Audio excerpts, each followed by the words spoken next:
kind of tape recorder is that? Your, it's Swiss. Oh, Ewer. No, No, that's this the is the Nagra. Nagra. Oh, that's an This is the Nagra, yeah. We have the Nagra and Ewer, that's what. Okay. Can we have the door shut? Do you like that better than the Ewer? Yes. You Better do, huh? quality. No, it costs Yeah. about 4 times as much. Uh-huh. Speaking with Bob Dylan, do you say Dylan or Dylan? Oh, I say Dylan, or whatever. I think that's anything you say, really. Did you take it from the Welsh poet? the name Dylan? No. That's I guess I would say a rumor made up by people who like to simplify things.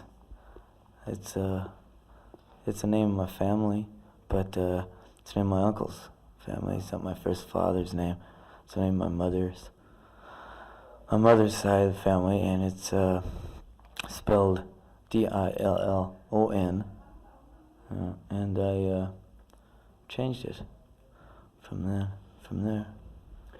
Do you consider yourself a poet or a songwriter?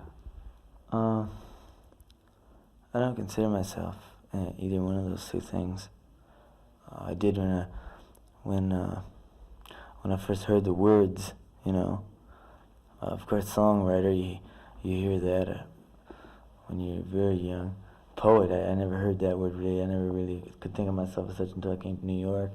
And for a while, I did think I was a poet, but I don't consider myself anymore from seeing all the rest of the people who are called poets too. And I just don't like to refer to myself as a poet because it puts you in a category with a lot of funny people, you know. When did you first find yourself writing poetry or verse or writing? When I was about 8 or 9, I wrote. I've been writing for a very long time. I mean, if you can say that, I mean, I don't know if most people write when they're 8 or 9, you know. But I actually did write poems at that age, poems, rhymes, you know, about the flowers and my mother and stuff like that. But so I've been writing for a while. What made you start singing? I just did it, you know. It was a natural thing to do. I started a long time ago too. I started singing after I started writing. I started that when I was about 10 or 11, and started out just country and western, Hank Williams, Lefty Frizzell kind of things. Hank Williams, I think it just died, and I started playing sometime around there. Was he one of your first influences? Yeah, I sang. I tried to sing everything he would sing. What other influences have you had?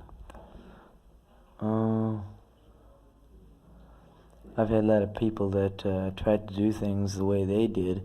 As it stands now, there's no influence. Maybe I've taken. I don't really know the extent of the influence that they have in what I do. I've had Hank Williams was the first influence, I would think, I guess, for a longer period of time than anybody else. He influenced. Nobody influenced what I wrote at that age because I didn't really see anything that anybody wrote. Well, let's put it this way: did you have any idols when you first started writing and singing? Sure. Well, not when I started writing. When I was singing, I never sang what I wrote until I got to be about 18 or 19. I wrote songs when I was, younger, 15, but they were songs. I wrote those. I never sang anything which I wanted to write. You understand? The songs I wrote at that age were just 4 chords, rhythm and blues songs, based on things that the Diamonds would sing, or the Crew Cuts, or the groups of like this, in the still of the night kind of songs, But well, whatever have you. Mm-hmm. What's your reaction to the success that you've had? I honestly don't have any reaction to it. I've been at it I've been doing this too long. It's not. It's an accidental thing, really. I never strived for it, and I don't plan to accept it, for that much longer period of time.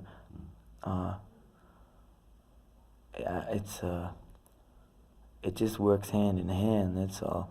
The money that I do make from the success it's not as easy as just saying success brings in money, because the money, what the success does is, what the money does is to keep, to enable you to stay away from the causes of your success. Really, if you follow me to some degree. Dick Gregory said this, that the people who made him famous, the people who could only afford 35 cents for a bottle of beer, can no longer afford to see him. Is this what you're trying to say? Well, yeah, I don't know. I always played for free to those people. I don't know about Dick Gregory. I never. Those people didn't make me famous. I always played for free. The people that made me famous were the people that bought Blown in the Wind and things like that. When did you realize this success was happening to you?